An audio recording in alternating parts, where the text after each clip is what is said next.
Hello and welcome to Unacademy, a one-stop destination for the English medium civil services aspirants. A very good morning and welcome to the daily Hindu news analysis. So let's begin our discussion by first looking at the topics that we are going to discuss. From the Delhi edition of the Hindu, I have chosen 6 important articles for a detailed analysis. We have 3 important articles which are very important for our mains examination and 3 small articles that are important for the prelims. So let's analyze all these topics in complete detail so that you don't have to go back and read the newspaper again. If you guys are liking our initiatives, do support us through your likes, your comments, and don't forget to subscribe to our channel. Now before we start, we have a very important announcement regarding some of the sessions that we have scheduled for today right here on our YouTube channel. Today afternoon at 1 p.m. we are going to discuss and analyze the mock test question paper number 4. And the mock test was conducted yesterday, so today we are going to analyze and discuss the entire paper.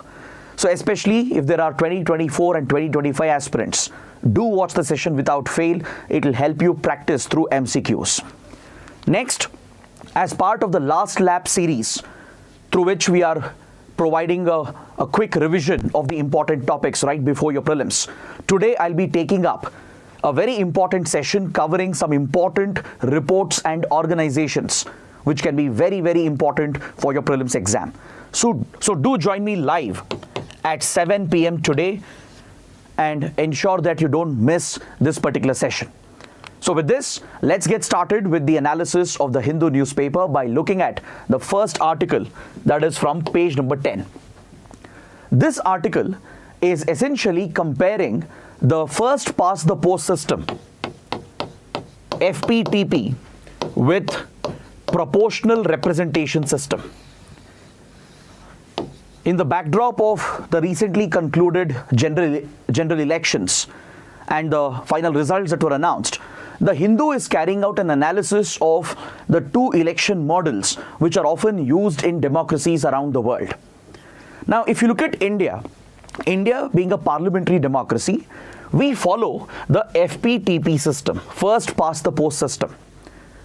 So today we'll understand what is first past the post system, what are its advantages, what are its drawbacks, and we will compare this with proportional representation. The article is essentially calling for proportional representation to be implemented in Indian elections. If not entire proportional representation, at least a mixed model of proportional representation. So to understand why this argument is important, first you need to take a look at the recently announced election results. I'm sure all of you are familiar with the results of the general elections. So if you look at the major coalition partners like NDA, the India Alliance, and if you look at the vote share they have got and the number of seats that they have secured, there is something which is quite abnormal and it is quite evident. If you look at the NDA, the entire coalition has secured approximately around 43% vote share. That is the total vote share the coalition has got. Now this has translated to 293 seats in the Lok Sabha for the NDA. Now if you look at India Alliance, it has approximately secured around 41.6% of the vote share, which has translated to 234 seats. So by looking at the vote share and the total seats that both the major coalitions have got, it appears that there is a fair representation for different parties. But however, the abnormality becomes evident when you take a look at the other parties and their vote share and how many seats they have secured. If you take all the small regional parties, the independent candidates, cumulatively, they have secured 15% of the vote share. But if you look at the number of seats that it has generated for them, it is just 16 seats. So can you look at the difference that exists over here? You can clearly say that there is a disproportionate representation especially for the smaller parties, the regional parties, etc., even though they get a slightly higher vote share, it is not proportionate, it's not matching the eventual number of seats that they are going to win. And this in a way affects representation, equitable proportional representation. So why is this happening? How come NDA and India Alliance with around 40% vote share are getting 290, 230 plus seats? But with 15% vote share, one would expect that at least around 70, 80 seats should have been won by the other parties. But that is not the case. They have secured only 16 seats eventually, and this affects representation for the smaller parties and the regional parties. This happens because of the FPTP system. First past the post system results in this abnormality. So what exactly is FPTP? See, India follows FPTP model when it comes to our elections. This is one of the simplest way of conducting elections in a democracy, because here the logic is very simple. In any constituency, the candidate who gets the largest number of votes is declared the winner. It's as simple as that. So essentially, under FPTP model, we as voters, we cast our vote for the candidate. Of course, they are fielded by certain parties, but eventually the vote that we are casting at the level of every constituency is for the candidates who are contesting in that constituency. So it's a very simple system where amongst all the candidates who are competing in that election, the one who gets the highest number of votes is declared the winner. So first past the post. It essentially means whichever candidate manages to get the highest number of votes in that constituency is declared a winner, because that candidate managed to get ahead of the remaining candidates. Now this seems to be a fair model, right? It is also simple. It is also responsible for providing stability to the government which is eventually formed.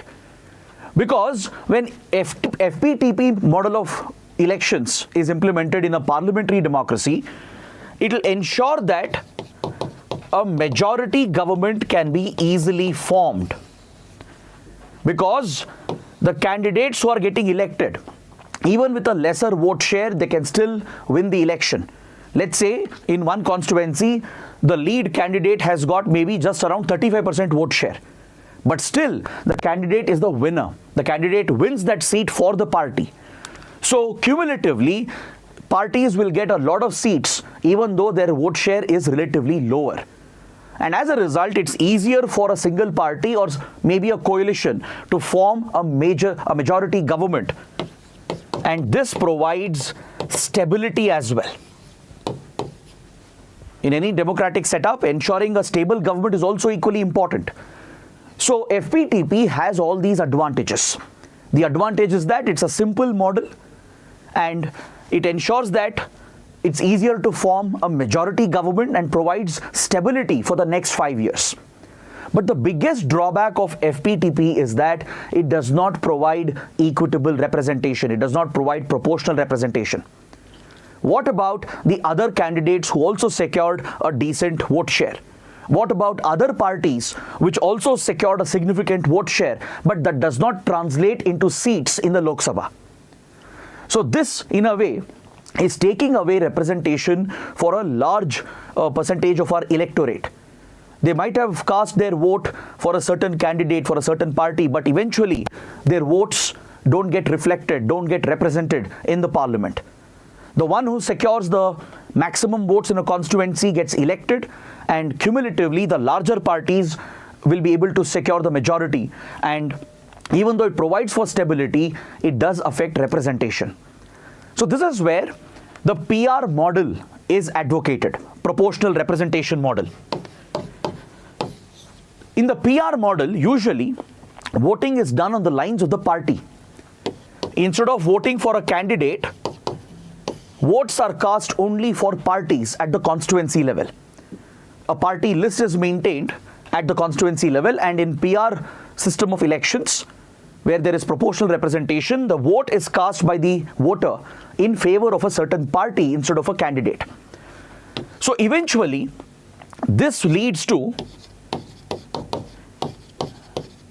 a proportionate match between the vote share and the actual number of seats that are won by different parties. In proportional representation, it can be ensured that depending on the percentage of vote share, various parties which are contesting the election, all of them get proportional representation in the parliament depending on the vote share that they have secured.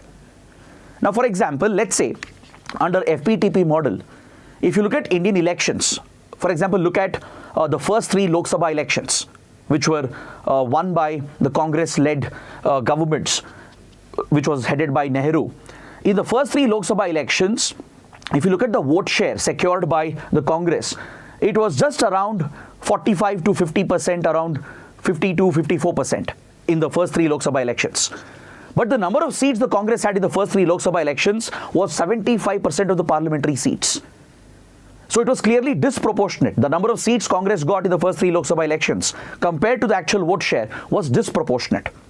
Also look at the previous 2 Lok Sabhas, where the NDA-led coalition under the BJP formed 2 governments under Prime Minister Modi.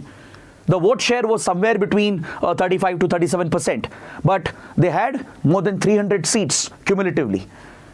So what happens in FPTP is that those who are still getting lower vote shares will get a significantly higher seat representation, whereas other parties which also have a decent vote share, they may not get any seats in the parliament or very few seats in the parliament. That is where the PR model is advocated, to give wider representation and ensure there is proportionality. PR model is advocated in elections, but however, there are drawbacks to the PR model as well, because compared to the FPTP, which is simpler, this is seen as a more complex model. Since you're casting your vote for parties and eventually the vote share is used to determine the number of seats in the parliament for different parties, this might affect the stability of the government. Or in a worst case scenario, there may not be any majority for any party, or a group of coalition parties may not be able to form a majority government.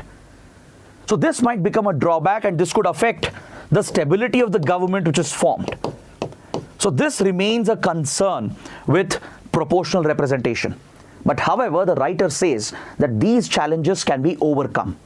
The writer is offering solutions by looking at global practices seen in other democracies, and he's suggesting that for a diverse country like India, for a large country like India, instead of FPTP being followed, PR model or a mixed model would offer better representation for different parties and different interests.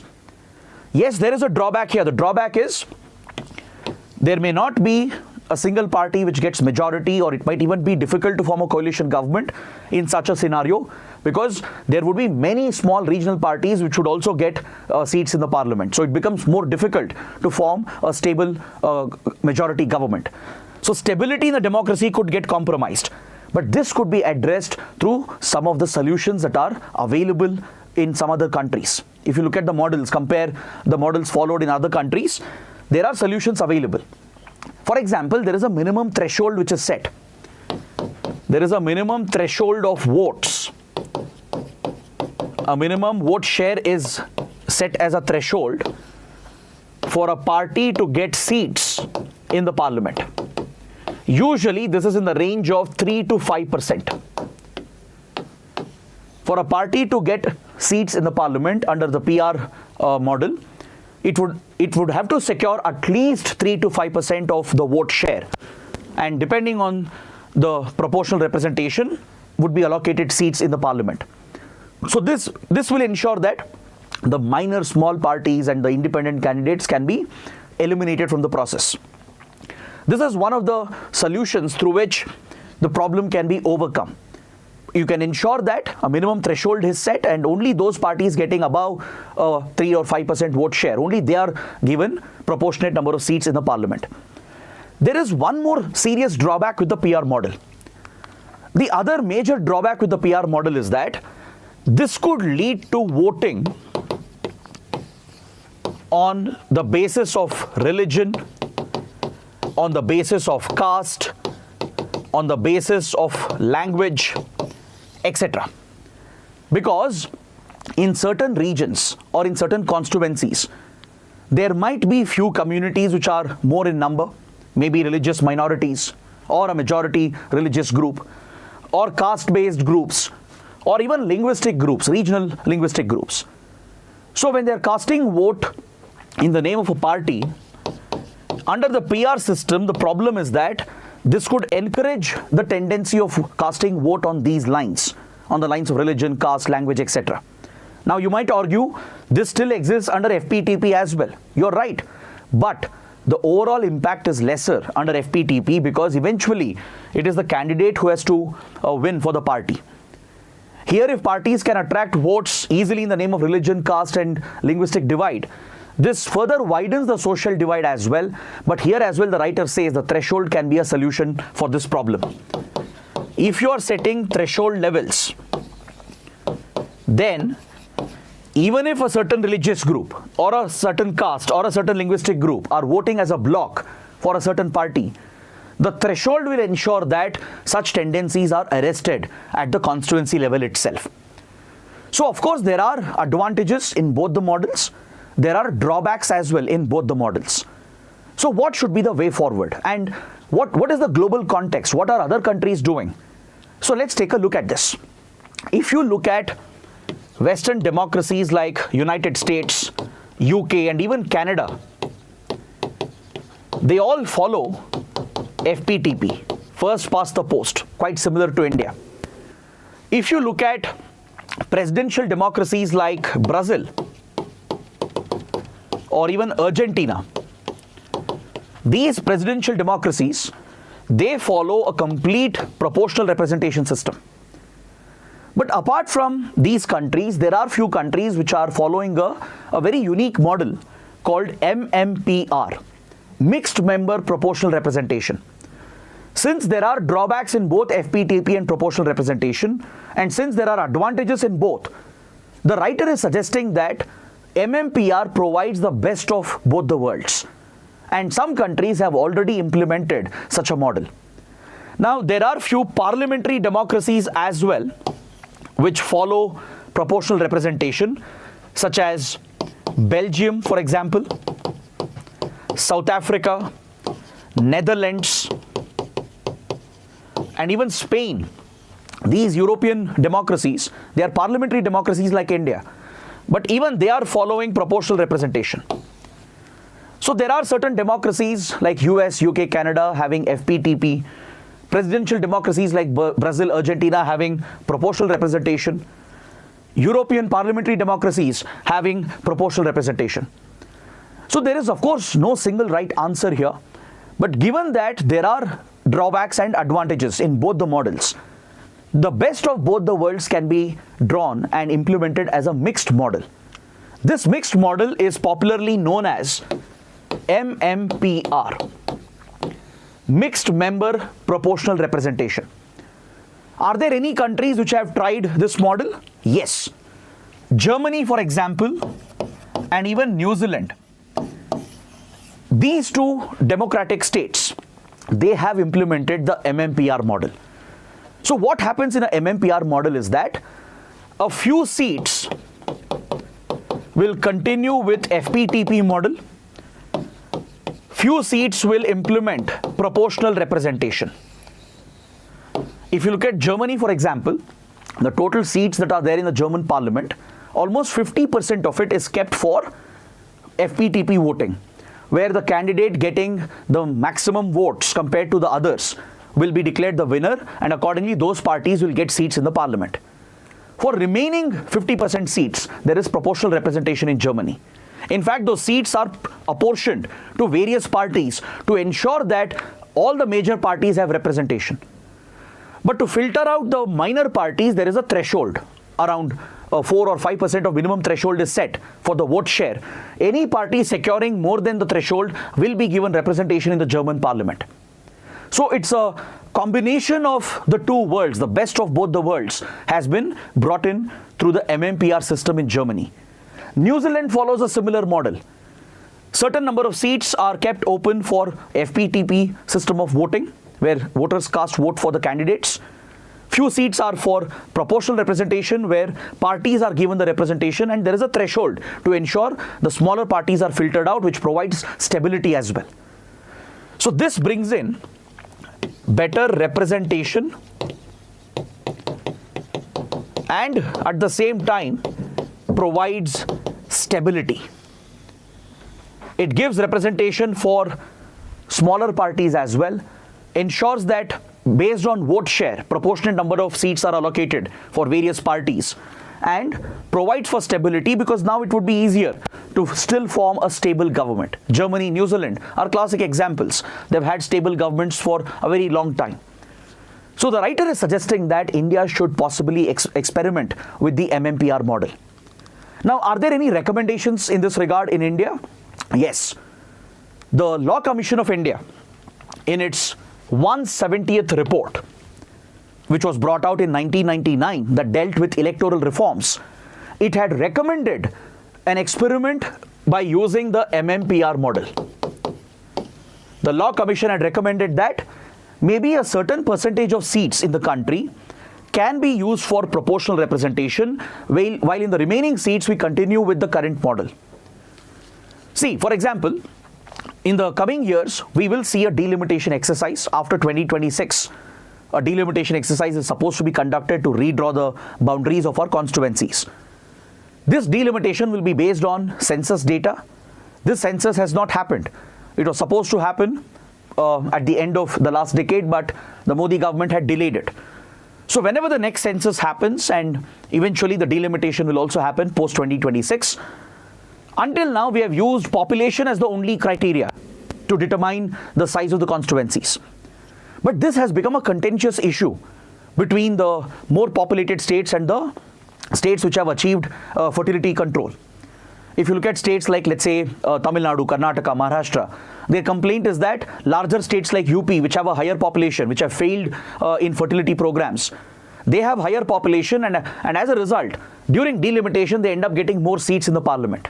You have seen the defining role UP plays in national elections, right? Because UP has more number of seats, which is based on its higher population. That problem, the division between our states which is coming up because of the population issue, can be potentially solved through MMPR model. The next delimitation which will happen need not rely just on population as a criteria. Other criteria can be brought in to ensure that there is equitable number of seats provided for different states, and some seats can be filled through proportional representation, some seats can be filled through FPTP. Thus, the mixed model will provide stability while ensuring proportional representation. Of course, following the next delimitation, there will be an increase in the number of Lok Sabha seats. In fact, the new parliament building has been designed by keeping in mind the addition which will be done in the coming years. So, Law Commission of India had suggested in 1999 through the 170th report that the new Lok Sabha seats which will be created, maybe 25% of it, right, could be set aside for proportional representation voting, and in the existing seats we can continue with FPTP.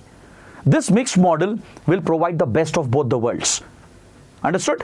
So based on this, you can expect a direct question in GS paper 2. Let's take a look at this practice question. See, the idea behind discussing practice question and also giving you a model answer is that it will help you comprehensively prepare for your exams. Because in these sessions, we not only cover the articles, we go beyond the article, we bring in some additional points, we give you the background, we cover some static concepts as well. So along with that, if we plug in a question, discuss the answer as well, I think this would become a comprehensive session for you. Our goal is to make the session a one-stop destination for your current affairs. So I hope the initiatives are helping you. Do let me know what you think. So let's look at this question and quickly take a look at how you can approach this particular question. The question says, evaluate the advantages and drawbacks of FPTP as compared to the PR model in a parliamentary democracy like India, and suggest the best possible way forward to ensure more proportionate representation in the parliament. So how do you begin the answer? Your introduction should not only do justice to the given question, but it should grab the attention of the evaluator as well. So what you can do is, in the introduction, you can start by pointing out how the vote share is not proportionate to the number of seats that are won by parties in India. Their vote share is lower, but the number of seats they are getting is much higher, especially for the larger parties. So present that scenario, you need not name any party. You can name the coalition. You can name NDA, India Alliance, present the vote share, and present the number of seats they have won. Then compare this with the other small parties collectively which have got 15% vote share, but only 16 seats in the parliament. So then you can make a point. You can make an analytical point. You can say that there is a clear mismatch. There is disproportionate representation happening because vote share is translating into more seats for some parties, but for many parties, vote share is not translating into seats. So how do you ensure a more representative democracy? That would be the question you are raising in the introduction itself. Then in the body, you can discuss both FPTP and proportional representation model. Maybe you can draw a simple table instead of writing it in points, and you can list out 3 to 4 differences. FPTP is more simple, this is more complex. Here you vote for a candidate, here we vote for a party, right? And also explain how FPTP and PR are different. How does it exactly work? But mention that this is more stable. It provides more for a more stable government, whereas here stability becomes a concern. And also here, voting on religious lines, caste lines could become a challenge. But it can be addressed by setting a minimum threshold where parties have to secure a minimum vote share. So once you explain the FPTP and PR model by comparing the two, you would have presented both the advantages the models present and their respective drawbacks. So now, as part of the conclusion, you can suggest the MMPR model. So in between, you can give the global examples as well, right? In the same table under FPTP, you can mention where it is followed, in which other countries, and which other countries are following proportional representation. Just mention maybe 2-3 countries as an example. Then talk about MMPR, how it brings the best of the two worlds, right? Mention the countries which are following it, like Germany and New Zealand, and mention the recommendation of Law Commission of India. And with that, your answer is complete. So there is a proper structure, there is a logical flow of thought, and you have substantiated your argument at every point, at every single line, you're substantiating your argument, right? You're giving the global context as well. You're providing important recommendations, and you're giving your own input as well. So that is what makes a wholesome answer, and this will ensure that you get more marks in your mains. Now let's look at the next important column from page number 9, related to economy. This article is focused on international trade disputes. The article is focused on international trade disputes and how they are resolved between two countries.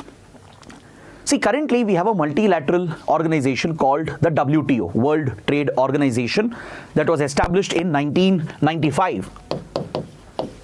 And this multilateral body provides for a fair trade mechanism.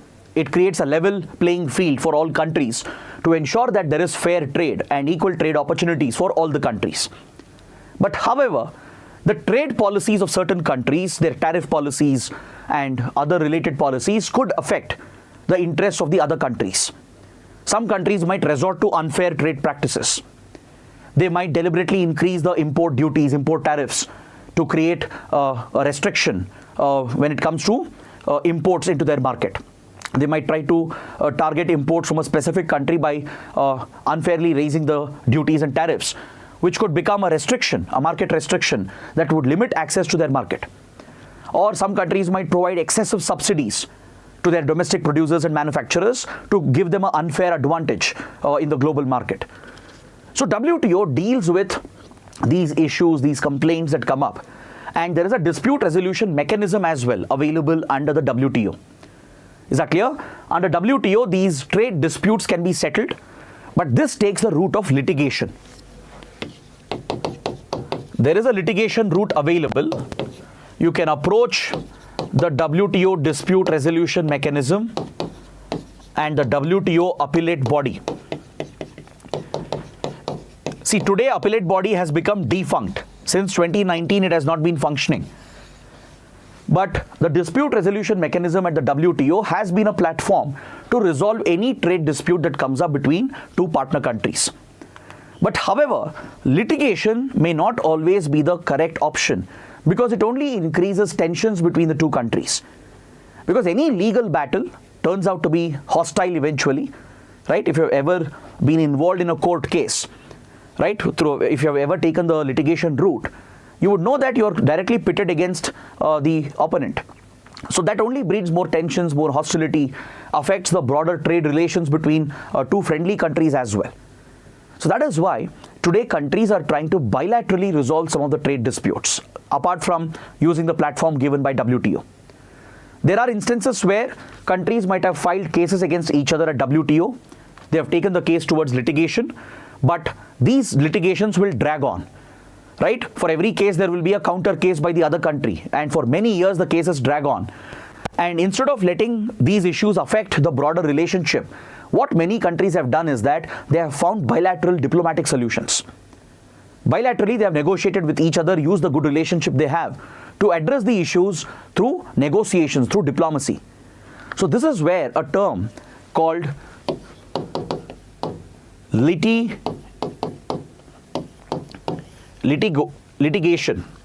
and negotiation, these two terms have been clubbed to give rise to this new terminology, which has gained a lot of popularity, litigotiation. It's a combination of litigation and negotiation. Litigation is through the WTO route, through the dispute resolution mechanism route, which turns hostile, which could affect the relationship, right? So on one hand, apart from pursuing litigation, countries are pursuing negotiation through diplomacy. So that gives rise to this new term called litigotiation, a combination of litigation and negotiation. This has become a buzzword in international trade when it comes to settling these international trade disputes. Now, why is this topic relevant for us? Why is it in news?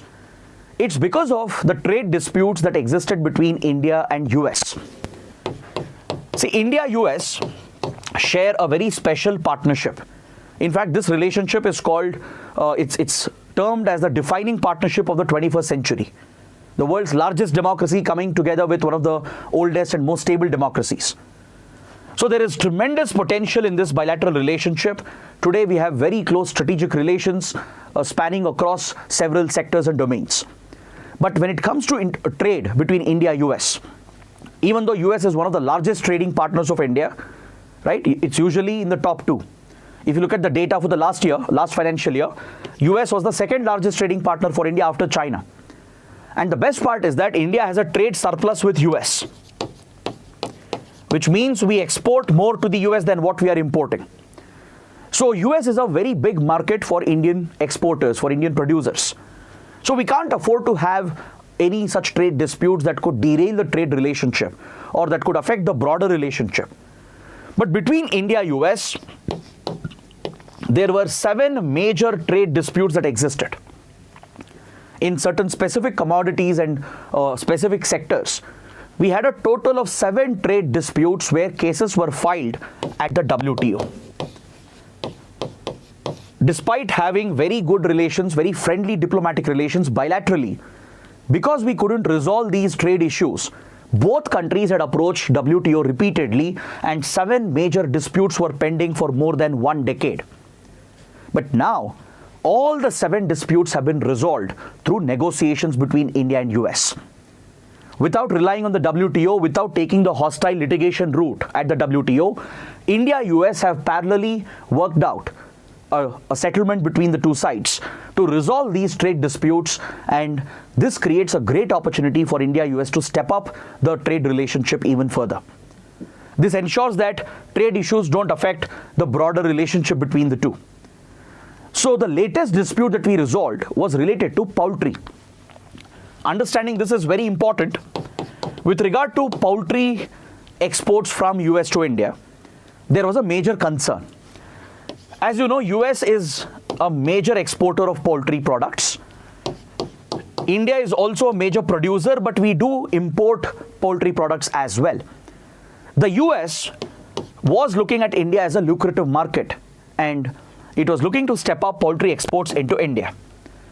But India had a concern with regard to poultry imports, not just from US, from any country, because of avian influenza.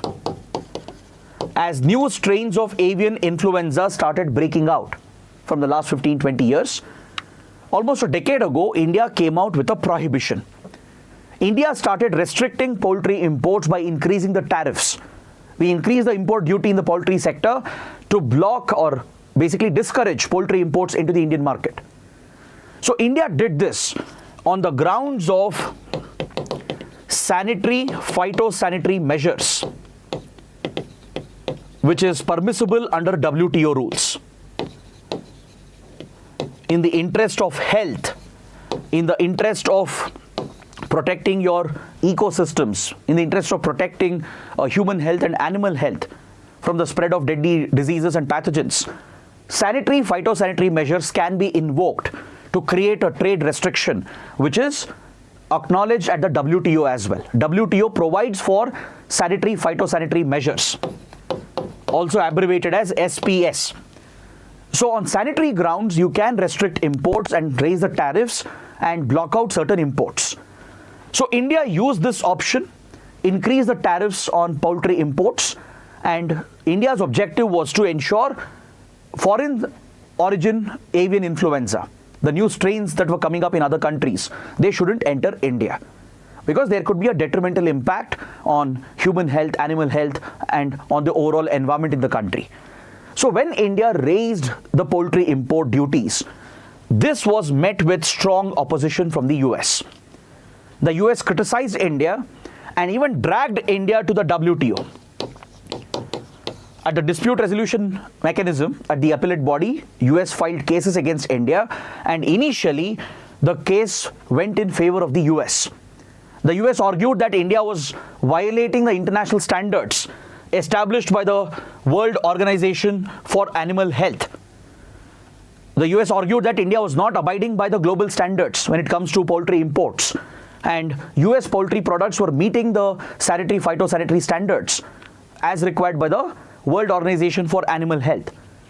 But India said, we are not creating any deliberate discrimination. We are just looking to protect the local economy. We are looking at the possible health implications. That is the only reason why we have imposed these import duties. That was India's argument. In fact, India filed a counter case as well. So this led to a prolonged legal litigation and a legal battle at the WTO lasting more than 1 decade. So even though it's a very minor issue, a very small issue, such trade issues have the potential to affect the broader relationship as well. It can create bad blood between two friendly countries. So finally, India-US started finding solutions for these problems through bilateral negotiations. Since our relations have really improved, it has been taken to the next level by both the sides. India-US worked out bilateral diplomatic solutions for all the 7 trade disputes that we had, including the poultry dispute. So what India did was, we offered other incentives to the US. India reduced import duties for other American commodities and products. For example, cranberries, blueberries, then certain specialty meat like duck, turkey, etc., which are premium, which are sought after by the elites, by the 5-star hotels in the country. So in such important commodities, the duties were reduced so that the US exporters could benefit from that. This was a trade-off offered by India, and that creates a win-win situation for both the sides. You might have noticed in the market, today blueberries have become much cheaper, right? There's a reason because of that, because we have reduced the tariffs significantly. Similarly, even almonds, right, and other agricultural products from the US are easily available at a much lower rate because we have brought down the tariffs and there is a higher import happening from the US into India, which benefits the American producers. But India has insisted that poultry restrictions have to remain because we have to protect our domestic animal husbandry sector, protect our farmers who are invested in poultry farming. Because if avian influenza does become a threat, it could wipe out the poultry farms in India. So India held on to that position while giving other benefits by reducing the tariffs in other products and commodities, which eventually benefited the US. So this is how India-US created a mutually beneficial situation, and thus they avoided the litigation route entirely. After almost a decade of fighting this legal battle at WTO, now they have found a diplomatic, negotiated solution. So this is becoming the norm today, because multilateralism has weakened. WTO has not been very effective in resolving many trade disputes. Look at India-China, for example. China is our largest trading partner, but we have multiple trade disputes filed against each other. So what the writer is suggesting is that going forward, countries should make this the norm. Instead of taking the hostile litigation route at WTO, they should use diplomatic negotiations to settle the trade disputes. So that is where the term comes up, where countries are filing cases, litigations, but still relying on bilateral negotiations to resolve them. So you combine litigation and negotiation, then you get the buzzword, litigotiation, right? So it has been trending, it has been widely quoted, this term has been widely quoted in various popular magazines, newspapers, by analysts. So UPSC might take a look at this and it might ask a question based on this, right? So the answer is here is very simple. The writer is suggesting that if such trade disputes exist in certain products or commodities, instead of just opting for the hostile litigation route, it's better to find negotiated diplomatic solutions. Is that clear? So let's look at a question. The term litigotiation has become the buzzword with regard to settling international trade disputes. Comment. So again, writing an answer for this question should be very simple once you understand the topic. So in the introduction, you can start by talking about trade disputes in general. You can quote any specific example if you are aware of, maybe a trade dispute between India-China or the poultry dispute between India-US, right? Also with regard to fruits from India into the European market, there is a similar trade dispute going on. In the European market, they expect very high hygiene and sanitary phytosanitary standards, which may not be met by Indian farmers and producers. So market access to India has been restricted in Europe because of the trade restrictions imposed by the European Union. So we have a similar trade dispute going on. So any such example you are aware of, you can mention that in the introduction, and you can point out that such trade disputes can derail the overall trade relations and even diplomatic relations. Because through WTO, adequate solutions have not been found. Multilateralism has been found to be lacking, even though WTO is the only multilateral platform we have for establishing fair trade. So you can set the context here in the introduction with an example, and in the body, you can talk in detail about India-US trade disputes as a case study. Mention that we had 7 major trade disputes that lasted more than a decade, where we were taking the litigation route and finding no solution. So finally, we moved away from litigation. Instead of just relying on the litigation route at WTO, we used the good diplomatic relations between the two countries, and we have arrived at a negotiated settlement. We have found a bilateral solution to the problem. So this essentially is litigotiation. And you can suggest in the conclusion that this should become the norm. This should become the standard practice going forward to resolve international trade disputes. We should not just rely on WTO mechanisms and such litigation routes, but there are bilateral options available through better diplomacy, through better talks and negotiations. So conclude on this line and suggest that litigotiation has a great potential to resolve the trade disputes that are present and build a more equitable and fair trading system. Because at one point, US was opposing many trade policies of India. US was opposed to our special economic zones. The US was opposed to our export-oriented units, right? It had filed many cases against India regarding all these trade-related issues. Even with regard to compulsory licensing, where India would grant compulsory license to produce generic drugs of the patented variants, which are more expensive. US filed cases against India. But eventually, we have resolved all of them one by one through bilateral deals, where we are creating a win-win situation by offering benefits to the other country and securing our own interests. That is how relations work. That is how diplomacy works. So conclude by saying that bilateral solutions can be the best way forward to settle some of these international trade disputes. Next, we have a column on page number 8. This column is looking at the well-being of seafarers from India and also the stakes that India has in the global shipping industry. It's a small article. I'll give you a quick overview. I'll set the context and we'll quickly discuss what the writer is talking about. Recently, I'm sure many of you would remember, there was a deadly incident in the United States. A container ship which was headed towards the US. It lost power in the sea, and as a result, the crew members, they couldn't navigate the ship. Eventually, it crashed into the Baltimore Bridge. I'm sure all of you would have seen the viral videos. And the entire bridge, the Francis Scott Bridge, collapsed, leading to the death of few people as well. Few Americans were killed, and eventually it turned out that the entire crew of the ship, they were Indians. They were Indian seafarers. Following this, there was some backlash in US as well by the locals and also in the US media. There were few racist cartoons which you might have come across that essentially tried to pin the blame on the Indian crew, which was not able to handle the ship. So this has created a crisis for India, because today India is one of the biggest contributors in the world as far as seafarers are concerned. See, we may not have the world's largest shipbuilding industry. We may not have the biggest global shipping companies unlike other European countries or other major economies. But India still plays one of the most important roles in global shipping, because it is Indians who provide the labor to operate the ships at sea. India is one of the biggest contributor of seafarers who are operating majority of the commercial cargo ships and as well as the cruise ships around the seas and oceans around the world. So India thus becomes a major stakeholder in the global shipping industry. Such incidents could bring a bad name for Indian seafarers, and it could lead to stigmatization of Indian seafarers. It could affect their overall well-being. Eventually, this will affect Indian economy, Indian interests.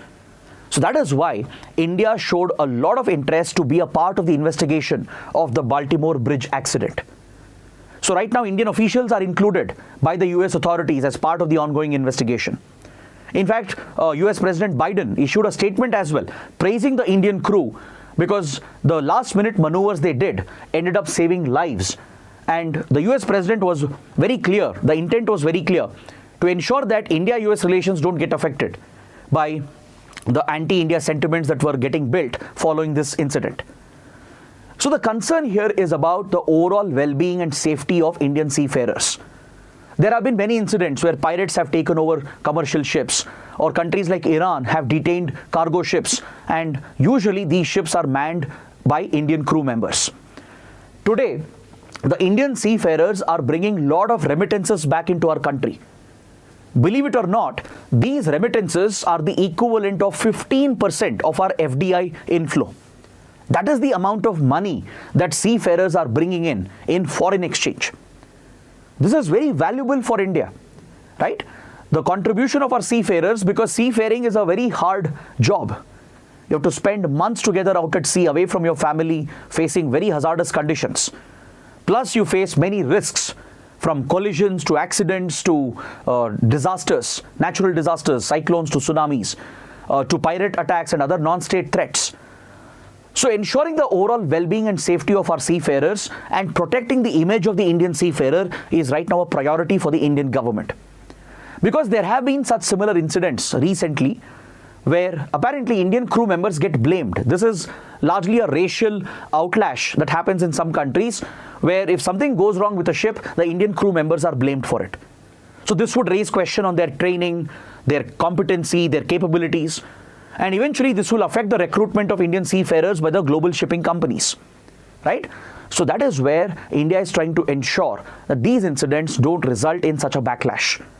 India is trying to ensure that it raises its voice on behalf of the seafarers and protects their interests. Is that clear? So for example, we are using the IMO, International Maritime Organization.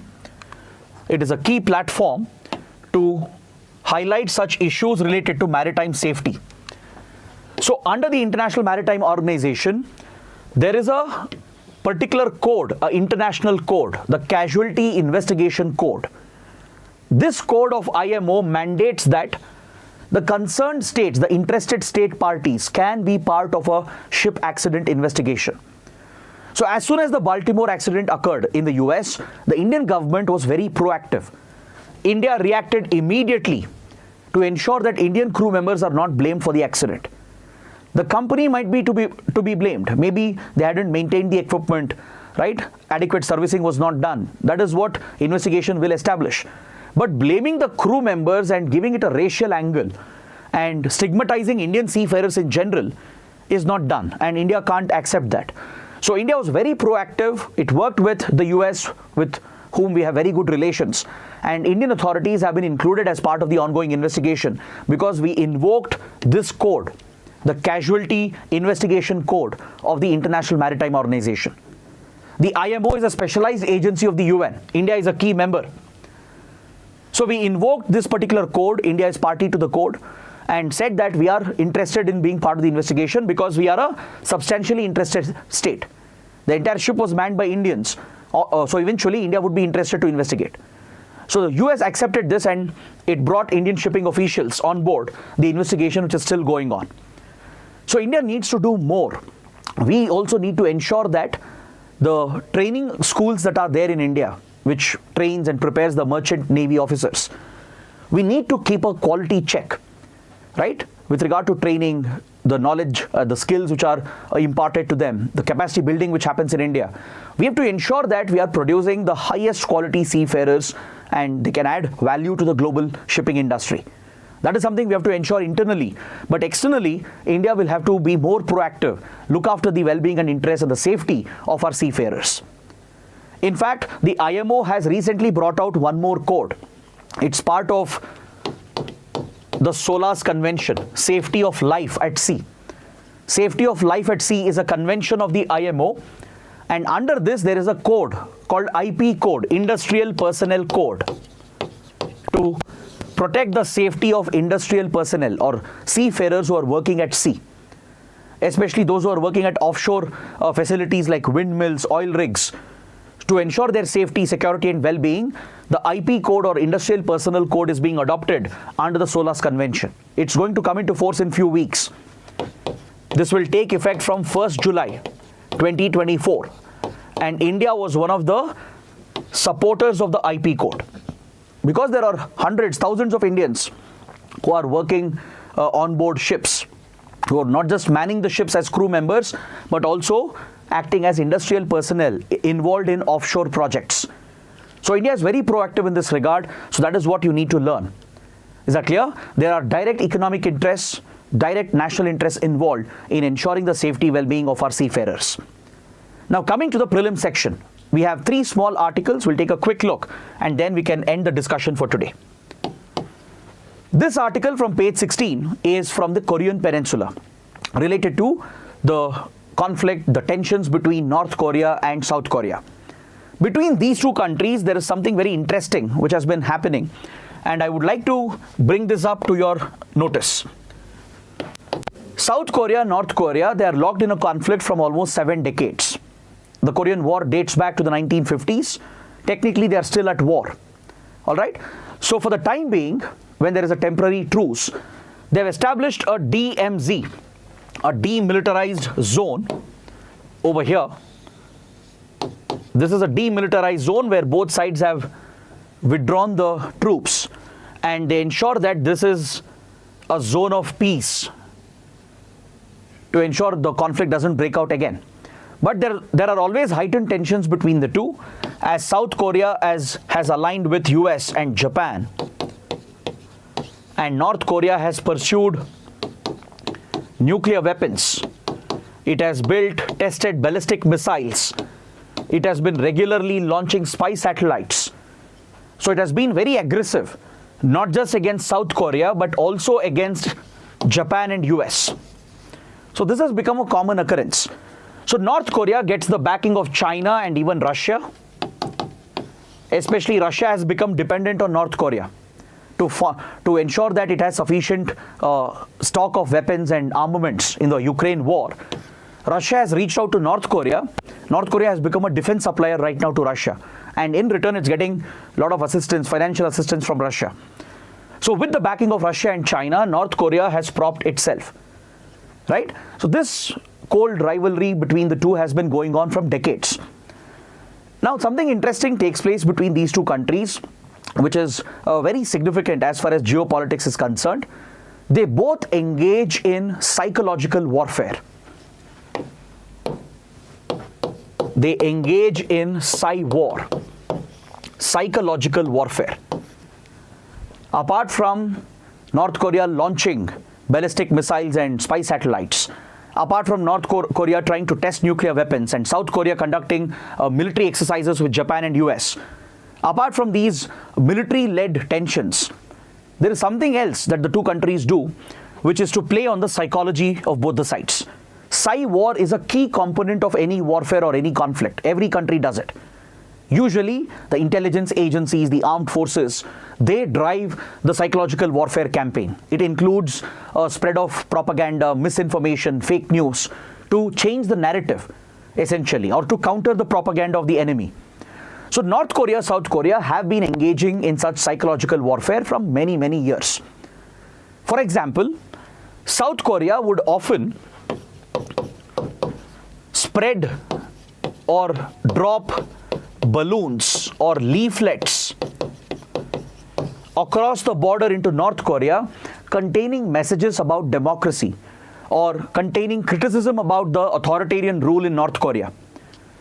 I'm sure you know in North Korea, Kim Jong-un runs an authoritarian state, one of the most isolated states. So South Korea, being a democratic state, tries to ideologically counter the political propaganda of North Korea by dropping balloons and leaflets which contain political messages, criticism of the authoritarian rule, urging the people of North Korea to rebel. So such messages are spread by South Korea, where balloons are flown across or these leaflets are dropped by airplanes and drones. South Korea also has done something else. It has often installed loudspeakers over here. See, in the DMZ, weapons are not allowed, troops are not allowed, but there's nothing about loudspeakers. So what South Korea does is that along the DMZ, it places these massive speakers and it will start broadcasting political messages, political propaganda to counter the North Korean propaganda. North Korea is no less. North Korea has done the same. And recently, things have taken a hilarious turn. South Korea recently dropped leaflets and balloons containing such political messages. North Korea has retaliated in a very hysterical way. It has started sending such balloons, but these balloons are carrying trash, including human waste. And they are dropping in South Korea, causing great discomfort. And this is how two rivals engage in psychological warfare. You might think it's just comical, it's just silly, but it's not. It's actually part of a larger psychological war that takes place between such rivals. So please understand the role of psychological warfare in any conflict or in any geopolitical tension. Next, on the same page, we have an article referring to the EU Parliament. The EU Parliament is headed towards elections.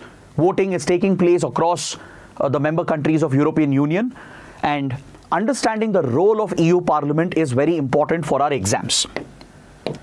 Because European Union is one of the important regional groupings, and UPSC might ask you a question on the structure of the EU, the role of different organs of the EU. So I will explain what is EU Parliament, I'll explain its role, but I'll give you an assignment, I'll give you an exercise, and I want you guys to take it up seriously. The EU is made up of many organs. You have the European Council, for example. You have the Council of Europe. You have the European Parliament, European Central Bank, European Court of Justice, and the European Court of Auditors. These are the primary organs of the EU. The European Council is like the highest decision-making body.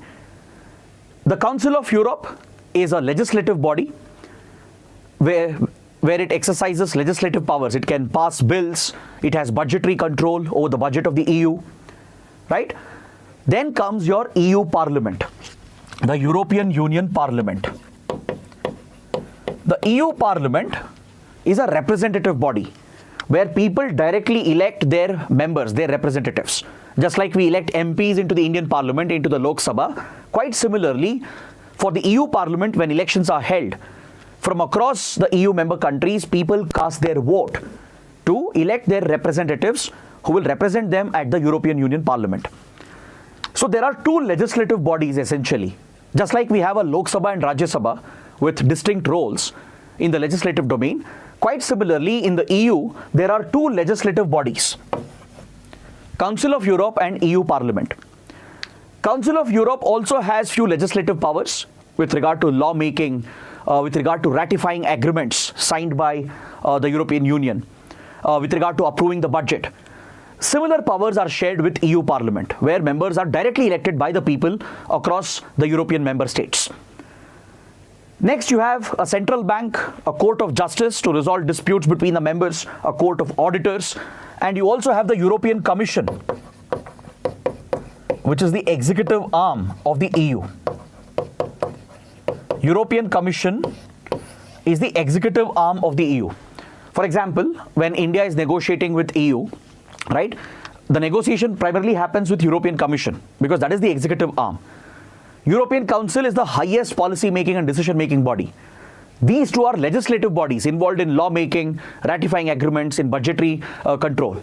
Then you have a central bank that controls the monetary policy of the Eurozone countries. They've all adopted Euro as their common currency. So for those Eurozone countries, monetary policy is determined by the ECB, a court of justice to resolve the disputes, and a court of auditors to audit the accounts of the EU. So these are the primary organs, and kindly remember this. Now the exercise, the small assignment for you is to ensure that you read about all these organs in slight detail. I want you to read about these organs, right? I've mentioned what they are, what do they do. Now try to find out few more details about them and try to mention that in the comments below. In, let's say, 2-3 lines, if you can summarize the composition, the role of each organ, and mention that in the comments, that would be very helpful for you, and it would help other aspirants as well. So that is a small exercise for you. So given the elections to the EU Parliament, you should know what role does it perform. It's a legislative body involved in lawmaking. It ratifies the agreement signed by the EU, and it has budgetary control as well. And here the MPs are directly elected by the citizens, by the people of the EU member states. So that is what you need to know. And with this, we come to the last article for today. On the same page, we have a mention of Pakistan and its negotiations with the IMF. So here the article states that Pakistan and IMF have disagreed with regard to the proposed income tax rates. With regard to the proposed income tax rates, there has been a disagreement between Pakistan and IMF most likely would not accept the new proposed income tax rates in Pakistan. That's what the article is talking about. Now, the question you would have is, why is IMF dictating the income tax rates of Pakistan? Isn't Pakistan a sovereign nation? Shouldn't the Pakistani government determine the income tax rate slabs? Right? This is because Pakistan right now is facing a dire situation due to economic mismanagement, heavy loans which have been borrowed from other countries and international institutions. Today, Pakistan is facing a grave situation. Its economy is on the brink of collapse. It's not able to service the foreign debt. Its forex reserves have depleted. It's not able to sustain imports. Inflation has reached alarming levels. There is shortage of critical items, including shortage of electricity, shortage of food. So this has created a massive economic crisis in Pakistan, and now Pakistan is desperate. It has been surviving with some support from China, from Saudi Arabia, UAE and others. But it desperately needs a bailout package from the IMF, the International Monetary Fund.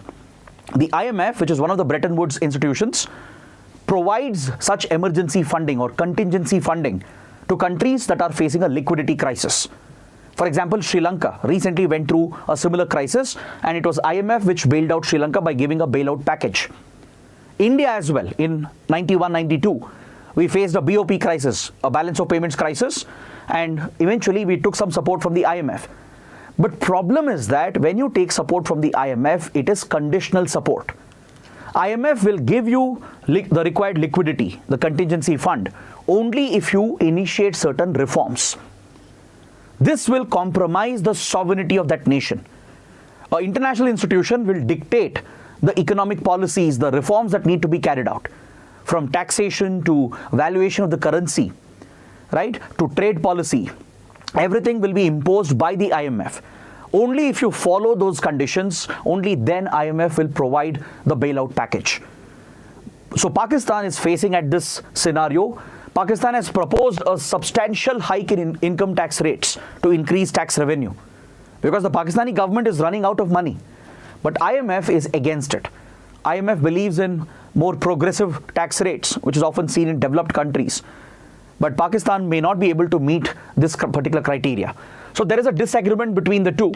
But the talks are continuing between Pakistan and IMF to secure a bailout package so that Pakistan's economy can be protected.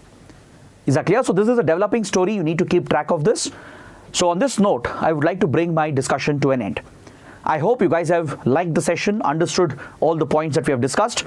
If you like the initiative, benefited from it, do support us by pressing the like button. Do comment below once the live stream ends. Share the video with other aspirants as well. And don't forget to subscribe to our channel. And don't forget, at 1 p.m. today we are going to discuss mock test number 4. Please join us live and join me live again at 7 p.m. where I'm going to discuss important organizations and reports for the upcoming prelims. So that is it for today. Thanks for watching. We'll see you tomorrow. Take care. Have a good day.